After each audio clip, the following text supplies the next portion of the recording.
सुप्रभात क्लास 8। पिछले क्लास में हम लोग पाठ 22 प्रयासचित पाठ पढ़ रहे थे। उसमें हमने पढ़ा था कि किस तरह से रामू की बहू के आने के बाद कबरी के हौसले जो थे वो बढ़ गए थे, और यही कारण था कि रामू की बहू का घर में रहना मुश्किल हो रहा था। उसे मिलती थी सास की मीठी झिड़कियाँ और पतिदेव को मिलता रूखा सूखा भोजन। एक दिन रामू की बहू ने रामू के लिए खीर बनाई। पिस्ता, बादाम, मखाने और तरह तरह के मेवे दूध में औंटाए गए। खौलाने को, दूध में खौलाए जाने को औंटाना कहते हैं। सोने का वर्क चिपकाया गया और खीर से भरकर कटोरा कमरे में ऐसे ऊंचे ताक पर रखा गया जहां बिल्ली ना पहुंच सके। रामू की बहू इसके बाद पान लगाने में लग गई। उधर कमरे में बिल्ली आई। ताक के नीचे खड़े होकर उसने यूं कटोरे की ओर देखा, यानी वो स्थान जहां पर वो कटोरा रखा हुआ था उसने नीचे से देखा। सूंघा तो माल अच्छा लगा। यूं भी बिल्ली को दूध मलाई अधिक पसंद होता है। उसने ताक की ऊंचाई अंदाजी, यानी अंदाजा लगाया। कोई भी कार्य करने के पहले हम अंदाजा लगाते हैं कि कर पाएंगे या नहीं कर पाएंगे। तो उसने ताक की ऊंचाई अंदाजी और देखा रामू की बहू पान लगा रही है। पान लगाकर रामू की बहू सास जी को पान देने चली गई। बस उसको मौके की तलाश थी। तो कबरी ने छलांग मारी, पंजा कटोरे में लगा और कटोरा झंझनाहट की आवाज के साथ फर्श पर। आवाज रामू की बहू के कान में पहुंची। सास के सामने लगभग पान को उसने फेंका, दिया नहीं, पान को फेंका और दौड़ी। क्या देखती है कि फूल का कटोरा टुकड़े टुकड़े। फूल एक धातु है, उसका टुकड़ा, फूल यानी फूल से बना हुआ कटोरा नहीं, और खीर फर्श पर, और बिल्ली डट कर खीर उड़ा रही है।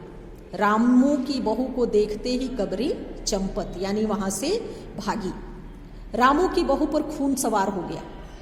न रहे बांस न बजे बांसुरी। रामू की बहू ने कबरी की हत्या पर कमर कस ली। उसे ये लगने लगा कि आज वो इसे मार ही देगी। रात भर उसे नींद नहीं आई। किस दाव से कबरी पर वार किया जाए कि फिर जिंदा न बचे। पड़े पड़े वहीं पर सोचती रही, और जब सुबह हुई तो देखती है कि कबरी देहरी पर बैठे बड़े प्रेम से उसे ताक रही है।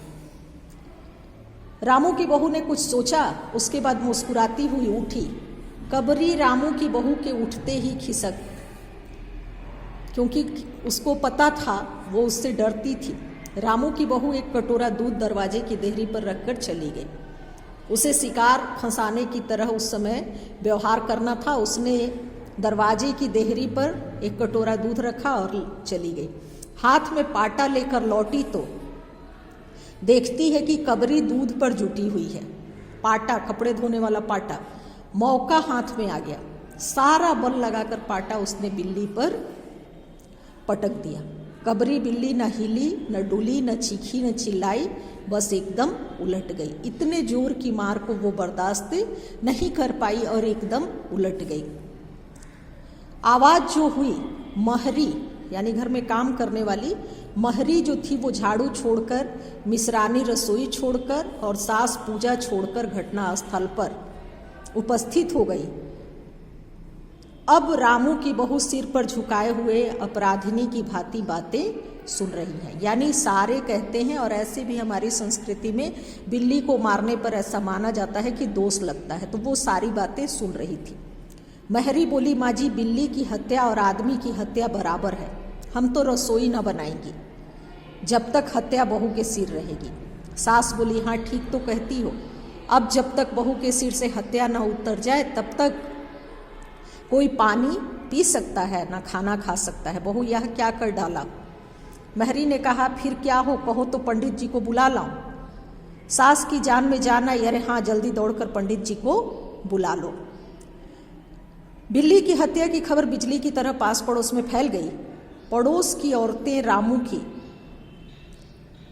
जितनी भी पड़ोस की औरतें थी, सभी का रामू के घर आने जाने का तांता शुरू हुआ, और चारों तरफ के प्रश्नों की बौछार, और रामू की बहू सिर झुकाए बैठी है। वो सारी बातों को सुन रही थी।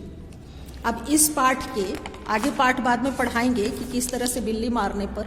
अब देखिए, घर में रामू की बहू की स्थिति क्या थी, वो चाबी वाला प्रसंग बताए थे कि किस तरह से सबों ने सौंप दिया। पति प्रिया थी, सास की भी लाडली थी। रामू की माँ ने पूजा पाठ में मन क्यों लगाया, क्योंकि बहू आ गई थी, उसको जिम्मेदारी दे दी थी। कबरी बिल्ली ने किस प्रकार बहू की नाक में दम कर रखा था, वो सारे प्रसंग बताएंगे कि किस तरह से वो खा लेती थी। रामू को रूखा सूखा भोजन क्यों मिलता था, क्योंकि बिल्ली खा जाती थी। रामू की बहू ने कबरी से पीछा छुड़ाने का क्या उपाय सोचा, उसे मार देने का, उसकी हत्या करने का। कबरी बिल्ली के मरने की सूचना पाते ही घर में कैसी स्थिति उत्पन्न हो गई। प्रश्न नंबर 1 से 6 इसका पूरा उत्तर जो होगा वो पढ़ा चुके हैं, आप इसको लिखेंगे, अगले क्लास में आगे फिर बताएंगे। धन्यवाद।